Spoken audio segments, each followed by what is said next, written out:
Good morning to all of you, ladies and gentlemen of the press. I add my voice in thanking you for responding to our invitation. I realize that this presser coincided with one which was called by the leaders of FDC on the other side of the town, and I would like to say that this was certainly not intended. It is purely coincidental. After what happened on Monday at the meeting of consultations that took place at Nsambia Sharing Hall, I received many calls from you, the members of the press, wanting me to comment on what was taking place in our party. And rather than respond to each one of you individually, I informed you, whoever called me, that it's better to do it together, and that today would be the first opportunity to do that. And in fact, some, without even calling, came here yesterday morning. Like Mr. Sudiri Vyaruhanga was here yesterday morning, and I said, no, let's do it tomorrow. So I only got to learn of the presser on the other side, in fact, at night. I was not aware of it. But it's all well. And of course, maybe rather than having two pressers addressing more or less same issues at the same time, we could have postponed this tomorrow, but unfortunately I'm not in town tomorrow and going into the weekend. So I intend to address you on three things.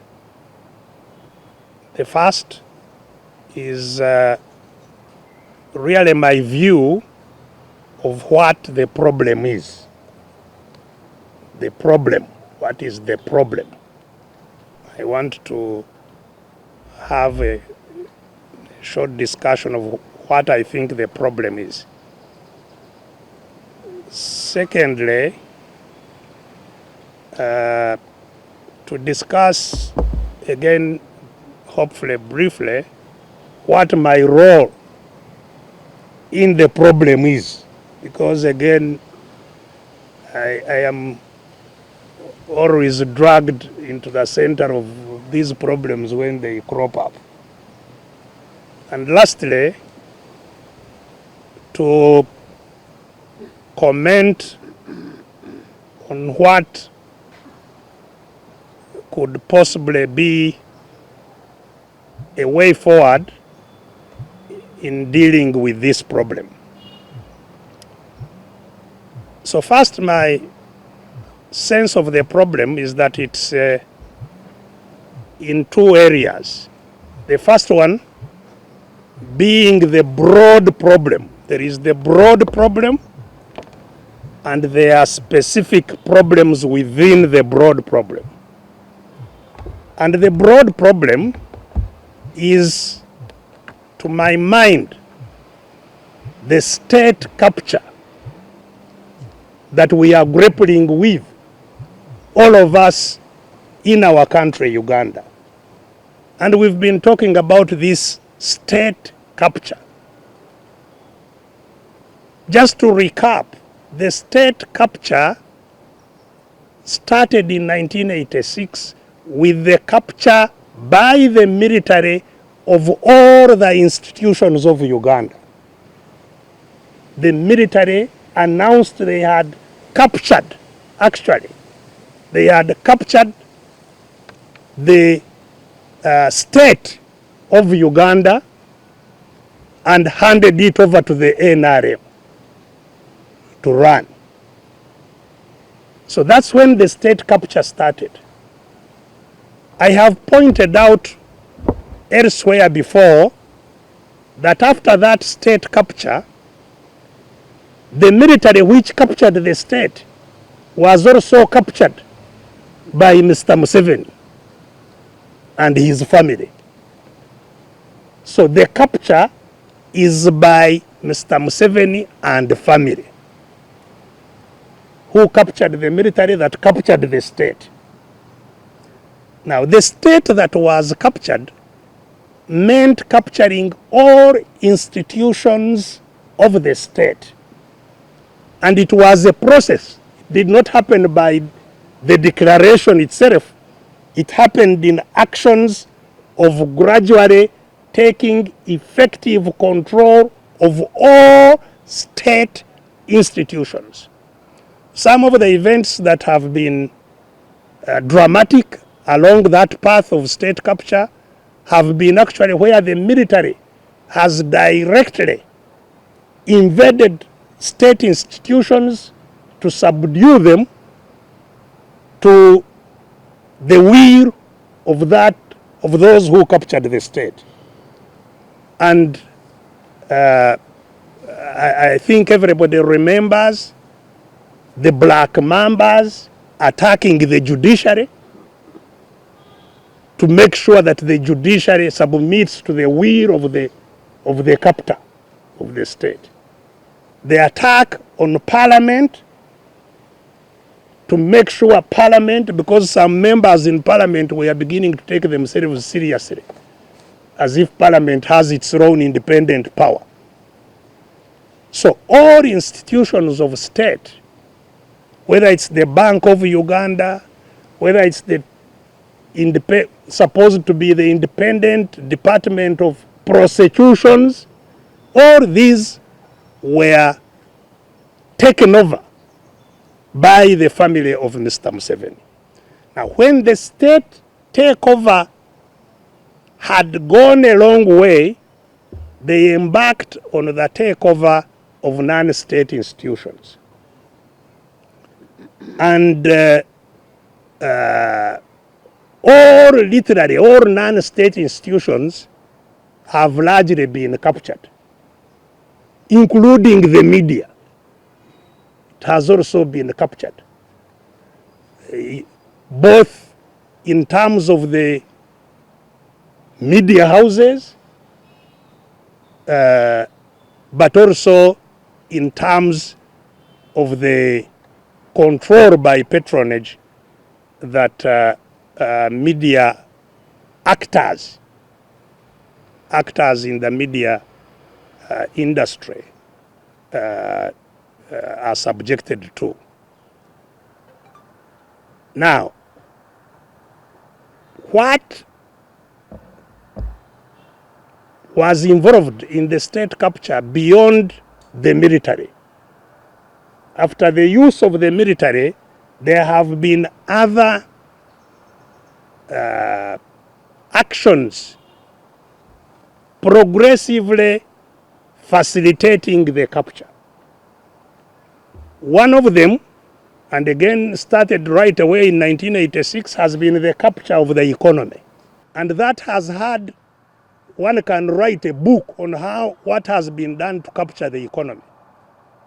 Takeover of state-controlled corporations, or the corporations were taken over, ostensibly in a privatization exercise. The takeover of the financial institutions, the takeover of the cooperatives, and so many other things in capturing the economy and controlling it as a family. That capture of the economy went hand in hand with structural impoverishment of the population. structural impoverishment of the population, where the population has been progressively disempowered economically through government policies of taxation, of control of land and evictions from land and things like that, control of course, capital and so on and so forth. Thirdly, has been the capture of the means of building knowledge and giving information to people. So denial of information. I was just talking about the capture of the media, but denial of information. That's why we can't all hold meetings with the public, to deny information to the public and to be the sole provider of information and use it to manipulate the people's will by what they know. There has been capture of the politics through commercialization of politics. So first of all, you have an impoverished society and you commercialize, and this has been deliberate, the commercialization of politics, that you can't be elected unless you have tons of money. And that's why even nomination fees for anybody to be nominated has been progressively hiked, so that even just to qualify to be a candidate, you need a lot of money. The commercialization of politics, so that all those who come into the political arena can be controlled. This then has included the patronage system, giving favors for the political elite, mainly favors of jobs, favors of money and means of getting money, business and so on, led to the control of the elite by patronage. That's why Mr. Museveni has officially hundreds of millions of shillings for donation of our money, which he can donate as he wants. Formally, that is the patronage system. This whole creation of factionalization of the country, chopping up to get more districts, more sub-counties, more parishes, more what, so that they can appoint chiefs, can appoint RDCs, can appoint what, to give jobs for patronage. That all has been part of the construct of state capture.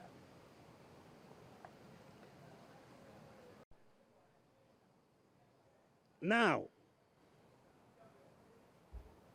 the broad part, the other flip side of the broad problem is that political parties have failed to adjust to the reality of the state capture. All our political parties failed to adjust to confront the problem of state capture. If you have a problem and you don't adjust to be able to solve it, it destroys you. It's like, you know, the reason we are black and some people in the world are white, it is because of the problem of the sun. We who live under the sun the whole year round, and a very strong sun that comes direct closest. We are closest to the sun because of where we are on the globe. If we did not develop the black pigment to protect us against the sun rays, we would be destroyed by cancer, by skin cancer. So that's why when Europeans come here, they have to use a sunscreen. They have developed oils that protect them against the sun. So you have to adopt to defeat the problem. That's why viruses are still rampaging the world, because viruses have the greatest capacity to adapt to the problems they confront. You make a medicine that will destroy them in another way, they must adapt immediately by changing their form to defeat the medicine. And that's why you hear of variants. Viruses produce variants to defeat those who want to destroy them. Parties have not learned from viruses to adapt themselves to the problem of state capture. Parties have continued to act as if they are democratic institutions functioning in a democratic society, where there are two main roles of political parties would play out, which is, first of all, organizing the political ideas into a coherent political program. That is the first role of political parties, to aggregate ideas of citizens into a coherent political program that can manage a country. And secondly, to develop leaders for elections so that they are chosen to manage, to implement their program. When there is state capture, with all the components that I have been talking about, you are not going to just present yourself like a political party functions in Europe, that you are organizing democratically in a free environment, and you are going to compete in the same politics that I told you are captured by commercialization. So everybody you see in parliament there has paid his way. I hear now the minimum you have to spend to get into parliament is like 500 million at the time of the last election. By the next election, I guess it will be like $1 billion before you are able to join parliament. And the same going downwards. And I have told you, the economy is under the capture of Mr. Museveni. So where will you get the billions to participate in the politics? Even to be nominated, for a person to be nominated, you need 3 million to be nominated to parliament. We have 500 constituencies. So in order to nominate just candidates, you need 1.5 billion. And you have all your candidates are impoverished by the system. So how do they participate? Eventually, you will have to be co-opted by those who have money, either individually or institutionally. And that's why even now some people are panicking. They say Muhoozi may be the next person coming, meaning that he's the one who will be holding the pass to distribute to those whom they want to bring to the politics. That is the broad problem. state capture and inability to adjust, for parties to adjust to function in that environment without being co-opted. A political party in Uganda cannot hold a fundraising and anybody gives them money. Have you ever had a political party conducting a fundraising like happens in democratic institutions? Who will expose himself or herself as being the enemy of the state to write a check for an opposition political party? Nobody. So political parties cannot raise money. They are impoverished. Now they are, of course, also depending on government money through the electoral commission, whatever electoral they give them. But you know that is just crumbs. In fact, I forgot to say, while the elites are co-opted by patronage of jobs and business and outright cash payouts, the population also receives patronage of handouts, of crumbs. They get a basket of crumbs, tiny crumbs, which they throw to the population that is totally impoverished, and the population is thankful for the little they get. That is what this parish development model, those are crumbs that are thrown at the population to patronize the population. And they are normally thrown towards the elections, those crumbs of distributing some money or some materials to plant or to do what, you know. That is the patronage to the population. So the political parties which cannot raise money must depend either on the government formally or informally. If you want to conduct a meaningful campaign, you will have to adapt. And you also know that if you want to be elected, because the person to announce the results is the captor of the state, because who announces the results? It is Mr. Museveni and his captured institutions. So if you want to be announced a winner, you have to play ball with what they want. Even if you are from the opposition, you have to be friendly in order to be announced a winner. That's why Mr. Museveni was saying there is good DP and bad DP. The good DP, he can allow them to be announced. Those are indeed not harmful to him and what he's doing.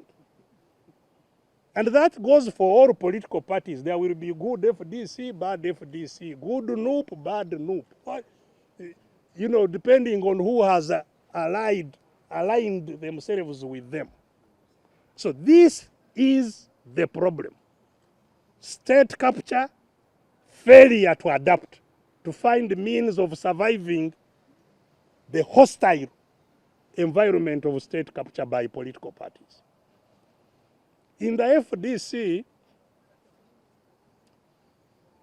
I became completely convinced about the completion of the state capture in elections after the 2011 elections. I was totally convinced that elections in and of them by themselves, they will not cause the change. They will not remove the Museveni family. They will not. I was convinced after the 2011 elections. And I went back to my party. I was still party leader then, and suggested to my party to make adjustments to this new reality. And I proposed some of the adjustments they needed to do. This was at a retreat in a hotel here in Kiswa. I don't still remember the name of the hotel. In Kiswa, near Bugolobi there, opposite to Bugolobi, there is a hotel there where we had a retreat. And I made that presentation. I continued to make it in our organs to say, by the way, if we continue to be organized as we are, we shall be finished. I was a sore voice. Nobody believed me. All my colleagues said, no. That will actually create dictatorship in the party. I say, so you think you are going to have the democracy in the party the way other parties are organized in a democracy, in an democratic environment, in a military establishment, and you will survive. But for some reason, I never attracted support for that proposal. And the proposal was, of course, to change the structure of the party, which was a constitution of the party. But it was also that we must change the engagement, that it cannot be just engagement for elections. We must change the engagement and become some kind of liberation outfit. We must change the type of engagement. And when it didn't attract traction, in 2012, I asked my colleagues to free me, to step down from the leadership of the party, so that I could have more elbow space to link up with other people to pursue what I believed could be more efficacious. By that time, as all of you may remember, we had started demonstrations based on the economic situation that was there. By the way, the economic situation of 2011, which caused the inflation of 30% overnight, was because Mr. Museveni had raided the central bank and removed close to 2 trillion shillings without the authority of parliament, a lot of which money ended up in the politics of 2011. So there was inflation of supply of money that caused the prices to hike. And prompted the demonstrations that started then. So my sense was that the new fight cannot be a partisan fight. It cannot be a fight by just a party, because that's what parties are supposed to do. Parties are supposed to compete against each other. So FDC is supposed to see DP as a rival, to see NUP as a rival, to see JEMA as a rival, and to undermine each other and to compete to gain supremacy over the others. That's what happens in a democratic system. In the liberation system, the approach is different. The approach is that all of you are encumbered by the same problems that will not allow you to flourish. And therefore, you must unite and first get rid of that problem before you can create a democratic dispensation and then be able to compete. This is what, up to date, political parties have not come to terms with. And I have continuously sounded the warning that if we continue as we are, all political parties will indeed be captured, will be taken over by the construction that I have pointed out. No, in fact, Mr. Museveni himself was bragging way back that there will be no opposition political parties by 2021. Everybody is familiar with that assertion by Mr. Museveni. No political parties by 2021. So we must congratulate ourselves that we are still at least here talking about FDC and struggling, because we are not meant to be. So,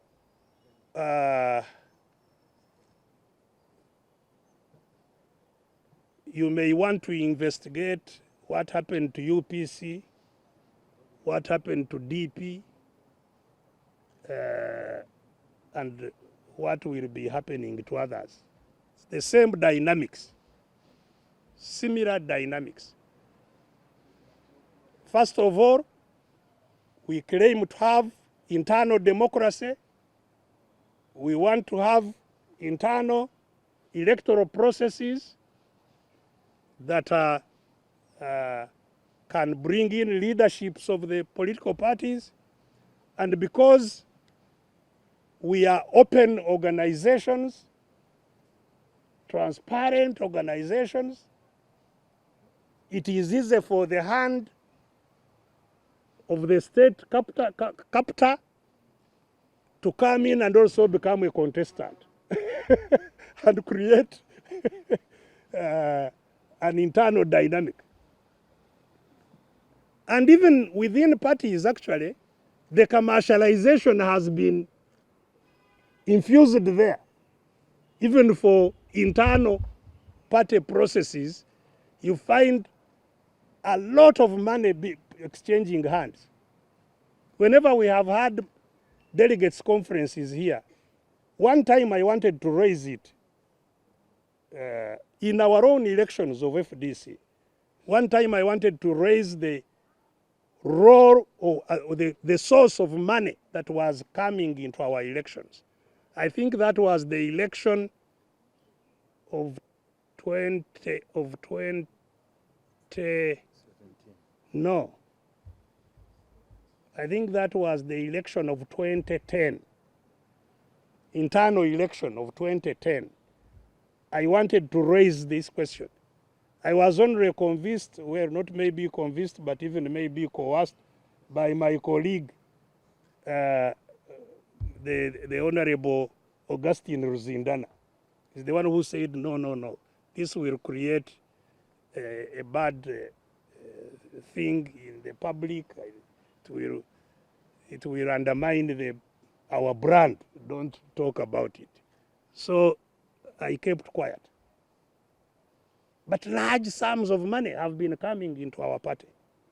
At every election, internal, external, the large sums come.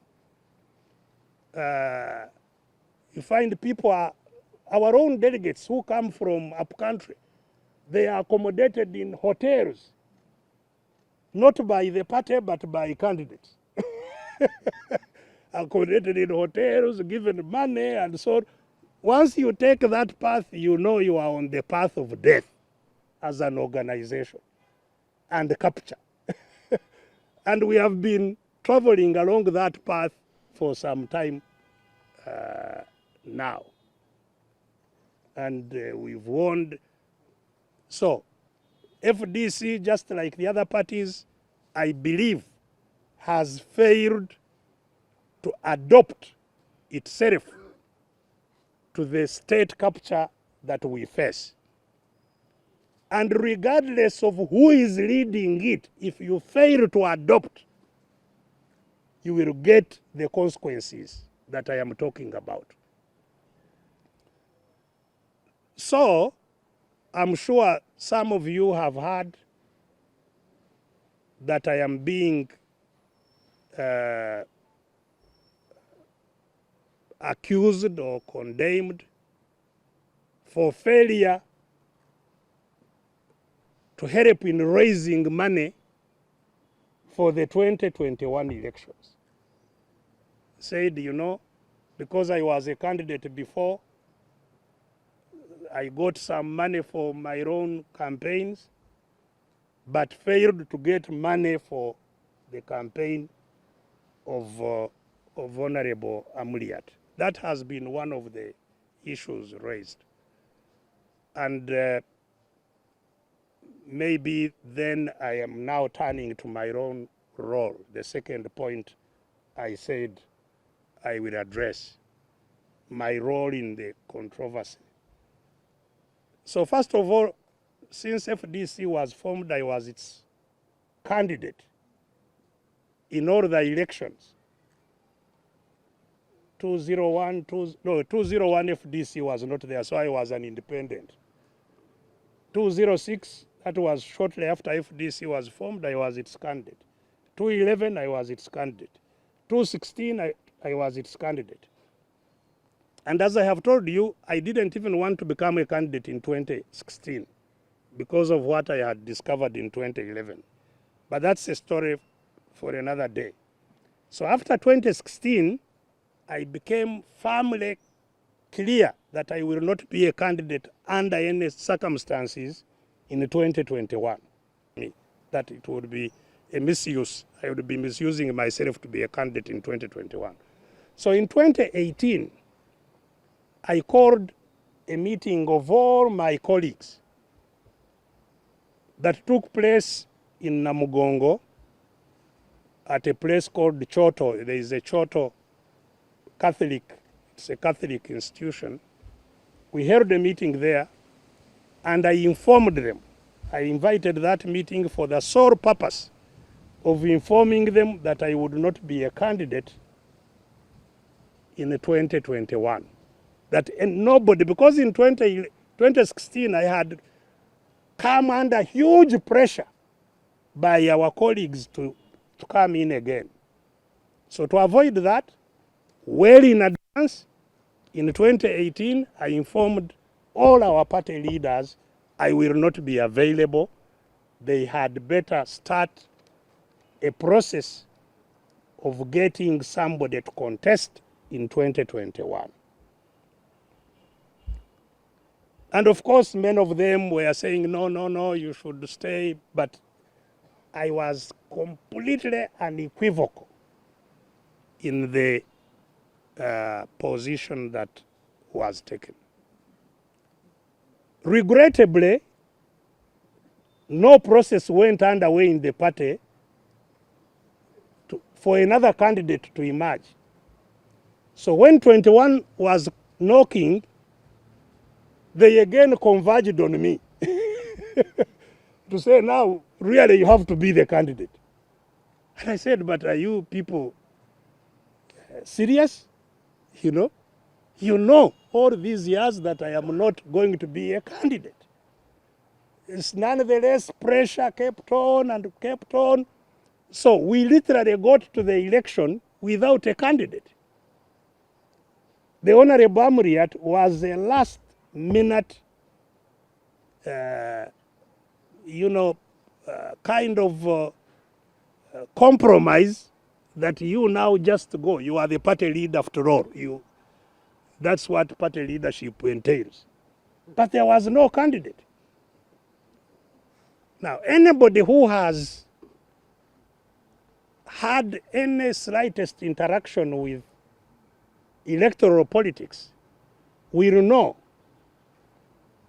that fundraising for an election depends on the candidate.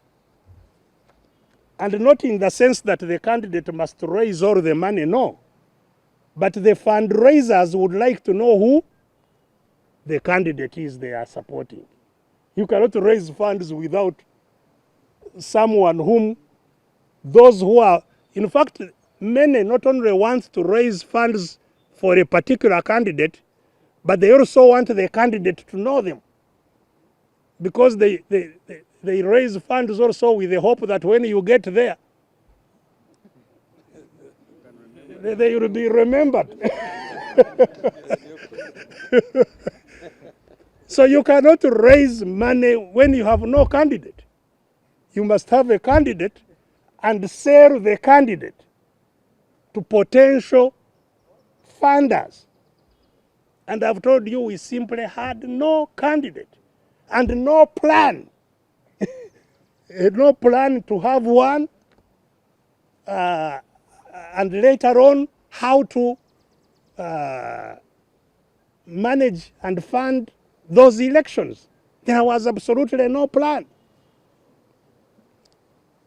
A political party, maybe I should just talk for FDC. FDC is supposed to have a campaign bureau, standing campaign bureau, which is permanent, whose purpose, I don't need to overemphasize, is among others to capture what the population needs so that they are translated into a manifesto. They should have a system of capturing the views of the people to come into the manifesto through the party structures. They should be the ones to make a plan of how to get candidates at all levels, how to support them, and so on. The campaign bureau must have the one that plans everything around elections. FDC has not had a campaign bureau. And so we were going to a campaign without a plan, without a candidate, without even the bureau that would be doing that. Now, you are already set for trouble. You have set yourself for trouble, you know? And so when they came to start putting pressure on me to become a candidate, I told them, no, there is no way I'm going to be a candidate. Then they said, okay, if you are not going to be a candidate, at least raise money for us. But you even then raise it for who? when there is no face of the election. So yes, it's true. They asked me to help in raising funds, but I told them, and some of those who were pressurizing me are people who, again, we had been working with closely in my own election. So even where we would raise money in my own election, they knew. But as I have said, you know, even those fundraisers need to know whom they are fundraising for. So the election was, the time was ticking, the election was coming. There were, of course, all other challenges, including the COVID challenges and so on. And there was this crisis, a crisis in which Amuriat eventually emerged as a candidate. And then, as that, in that melee of challenges, is where this whole thing that has been now, of course, liberally discussed in the public as dirty money, that's where it cropped up.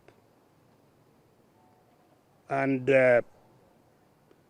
you know, I became aware of it, discussed it with our close leaders.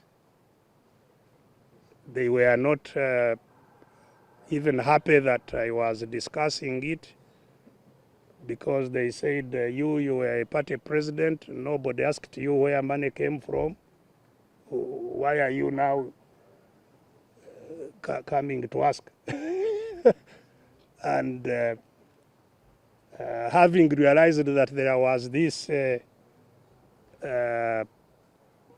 attitude, I backed off, because obviously it would, if it burst into the public like it has done, it would have been terrible for all our candidates and many other people who are not even anywhere related to the problem. So I backed off, and the election went, having gotten Amuriat as a compromise to step in and battle it out. he set up a campaign bureau that was led by Chairman Birigwa and had many other members. And shortly thereafter, I heard that the Secretary General had disbanded it, said we shall not use this campaign bureau, and Amuriat seemed incapable of resolving those challenges. Because a presidential campaign is not like a parliamentary or a presidential campaign. You are campaigning the entire country. And sometimes for a much shorter time than those who have smaller constituencies.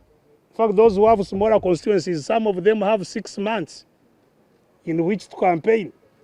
But for the presidential, you have at most 2-3 months. I think the longest we have had has been close to 3 months, 90 days.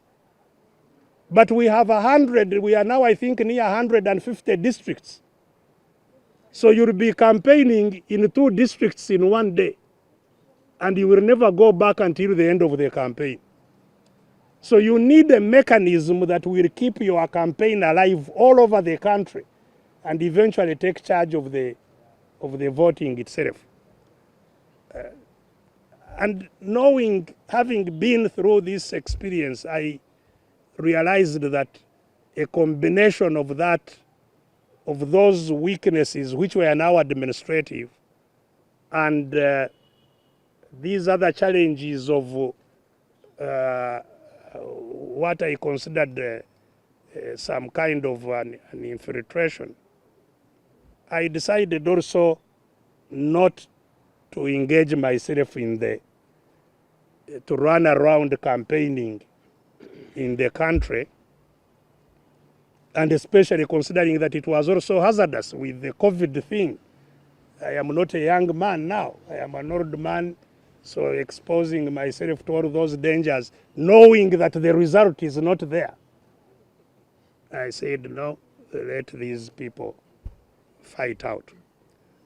So that's where the specific problems have come up. Because that problem which I backed off before the election, after the election, I wanted it now engaged with. I thought it was important that we engage with it. And we set up a team to have more discussions on it, on that suspicious hand that I was worried about. And we had several meetings in Usabala there, but which also ended without any progress, because eventually those we were tasking to give us information eventually turned on us and said, but who are you in the party, you people? Are you an organ of the party? You are asking for all this as who? And it's true, I have no role in the party. I am not in NEC, I am not in National Council, I am not in the Delegates Conference, I am not in the working committee. So I was only asking as simply an interested party member. But they said, no, you have no locus to inquire into this. And so I now was stranded. That's why when I was given an opportunity to talk to the leaders of the party in a national council meeting, I was invited to give a keynote speech to the National Council about some topic. And after giving my speech, I asked the chair if the chair could allow me to explain to the leaders who were assembled why I did not become active in the 2011 2021 elections. Because that had now been turned over its head. A campaign was going on, how I am the one who led to the failure of the election. I didn't campaign for Amuriat. In fact, I am selfish. They supported me. I refused to support them. In fact, I am trying to fail the leaders from the east. I'm undermining leaders from eastern Uganda. So a tribal element crept in, and I could see it was heading in a dangerous direction. So I thought it was incumbent on me now to give some information to the members of the National Council. And that's what I did in the National Council, the last National Council of FDC. I told them pretty much what I have told you.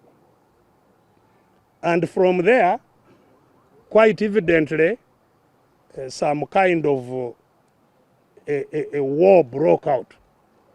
But the National Council, having heard, because Nandala, of course, replied to what I said in the National Council, and I was not accusing Nandala as a person. This whole thing has now been branded like it's a Besigye Nandala duel. There was nothing like that. It was the party leadership as a whole that I was engaging over what had happened in the party. It was not specific to Nandala, but Nandala chose to reply at that National Council meeting, and the National Council decided, in its wisdom, that there should be set up a committee of elders to now investigate this matter thoroughly, try to reconcile all of us who were having issues in those matters, so that the party can once again move smoothly. It took some time for that committee to be appointed, and before the committee could be appointed, the mobilization against me was in progress, intensifying. But I was not very bothered. Eventually, the committee was appointed by the party president. He asked me whether the people he had appointed, I am fine with them. I said, I have no problem with anybody, provided they get what will help the party. And I appeared before the committee. But while the committee was sitting, the committee they themselves appointed was sitting, they set up on a campaign across the country. They called leaders of all the districts of Busoga and started discussing what the committee they set up was supposed to handle. They started showing how Besigye is the problem, how he has received money, he never accounts, how he has, I don't know, done what, how he's a tribalist, he doesn't want people from the east, and so on and so forth. From Busoga, they went to Mbale and held a meeting with all the districts of the other east. Then they went to Lango and held a meeting with the districts of Lango, went to Acholi, went. In the meantime, there are committees here seated. In fact, in one of the meetings that was in Busoga, the chair of the committee was also invited there. And that has eventually created a problem even within the committee. So I think all that is possibly what culminated in some of our members deciding to talk amongst themselves about how to save the party. The ones who were convened by Honorable Semuju. I think now, and they are working on their own. I am not involved with them, but I think they considered that where things had reached, they should invite leaders of the party and see how to rescue the party. The other contradiction that is there is, of course, about the election, because the FDC elects its leaders every 5 years. The last election was supposed to be in 2020. That's when the term of all our leaders expired, 2020. But when it expired, the party thought that it was inopportune to hold elections then because of the COVID pandemic. And so they invited the National Council to extend the life of the leaders in office by another 3 years, which 3 years are expiring this year. So there is supposed to be an internal election renewing the entire leadership of the party this year. That has become another point of contention. And I am not really familiar with all the details there. Maybe you should interrogate them and the other members of the party. But I know that there has been controversy over the management of that election.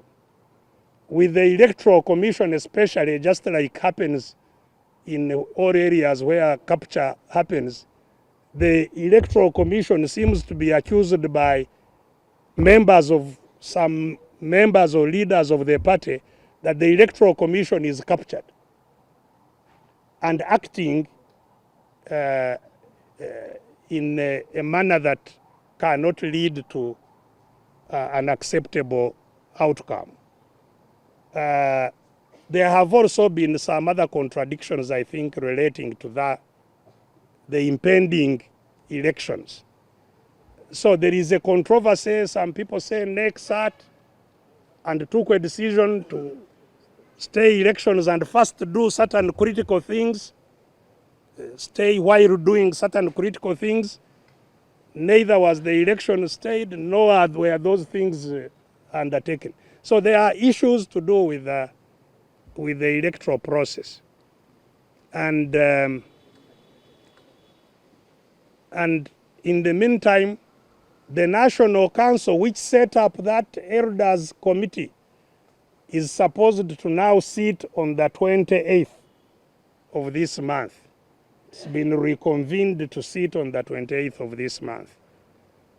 And but in the meantime, the elections, while that controversy has not been resolved, which the National Executive, I think, was advising that they should first resolve these controversies so that they go into the election in a harmonious way. The other members or leaders of the party are saying, no, we don't care about all that. We shall go on with the elections, whether you like it or not, and whether there is National Council, whether NEC says what, we shall go on. So there is now clearly, I think, confusion in the organs of the party. That is what I can see in terms of specifics and my role in them. Where do we go from here? Or where does FDC go from here? I think without the leaders stepping back and taking a breath to calm down, the crisis will definitely escalate. And I can't predict where the party will end, but quite likely where others have ended.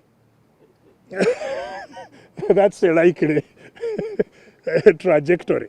Because you see, what happens is, once people who are in the party now start acting against others, and others seek to resist them and so on, quite often those who are in power tend to revert to the state to protect them against their members.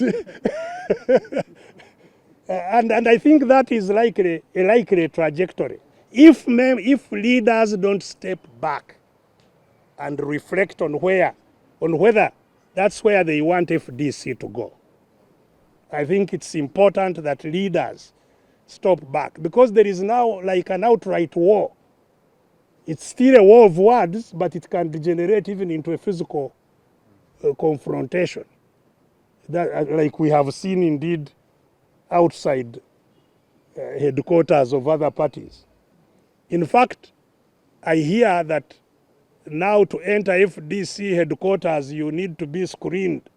In some ways, there are kanyamas there and things like that. So that escalation is likely to continue if leaders don't step back, take a breath, and reconsider what all this means.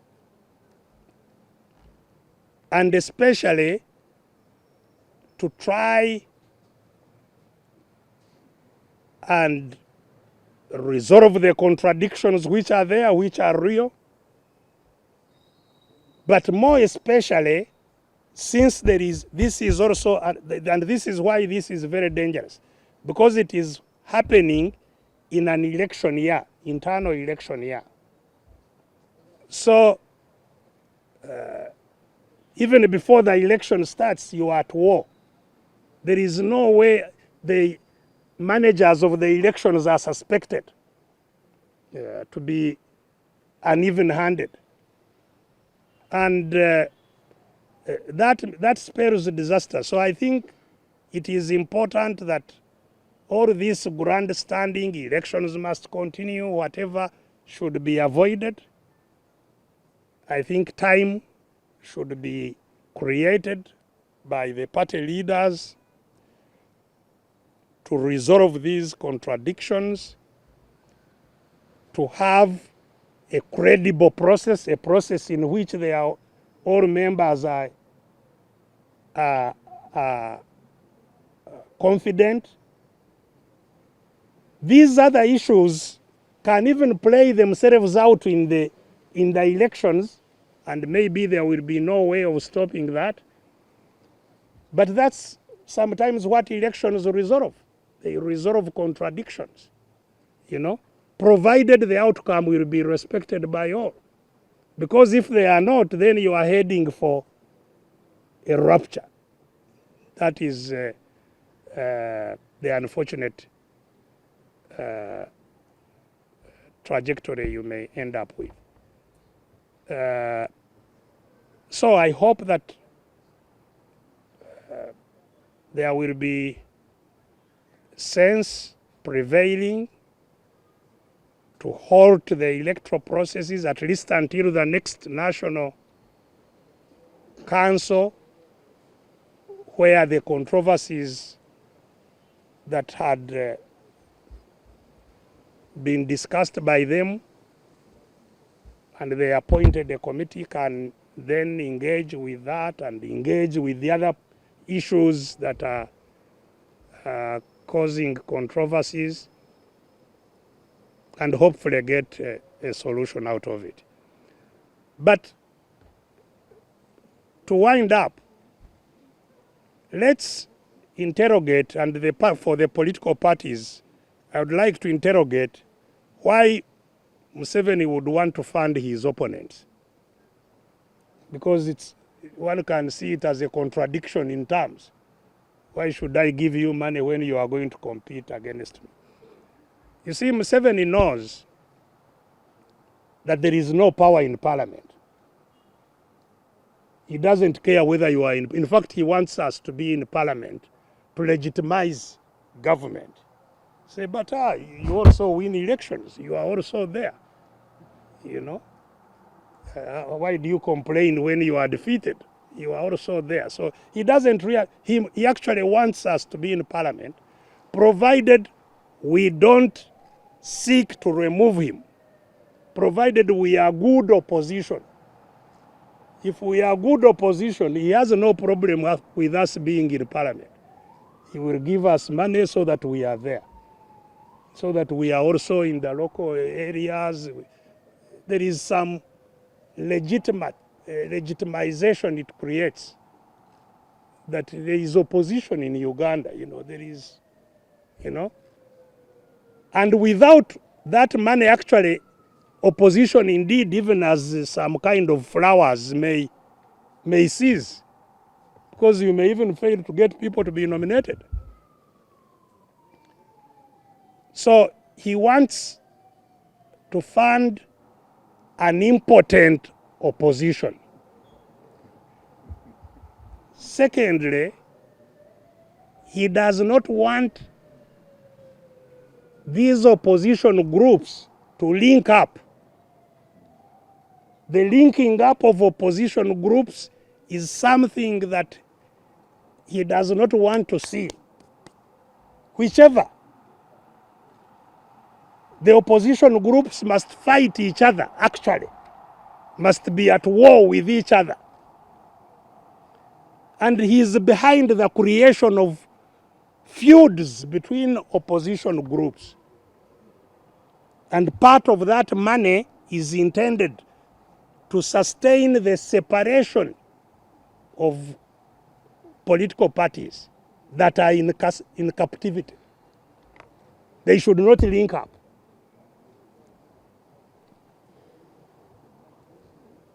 Now, if we don't do that, we will never get out of captivity. So that's why, for me, even now, yes, I'm affected by what is going on in FDC, because it's a strong, it has been a strong party with a strong mission of liberation. So if it is weakened, certainly we suffer. But at the end of the day, what will liberate Uganda is to have a linkage of all those who are in captivity, regardless of their parties. We must get together and not focus on his election, but focus on a resistance struggle to remove him. So he's opposed to both. He is opposed to any resistance struggle outside the elections. He wants just, if you are talking about elections, you are his friend. Why? Because election is the killing ground. The election is a prepared killing ground, which will never remove him. He knows resistance, activism, defiance has removed dictators, many, including here in Africa. So Museveni fears two things: fighting him outside the elections, whether with guns or without guns. That's his focus.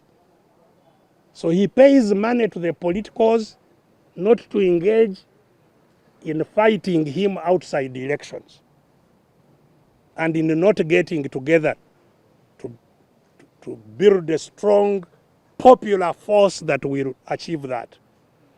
So it's up to us. And that's where I end this. Sorry, it has been long, I think, longer than I expected. And for that reason, I think I shouldn't get into the Luganda. If you have questions, you can ask questions in Luganda and I can answer you in Luganda.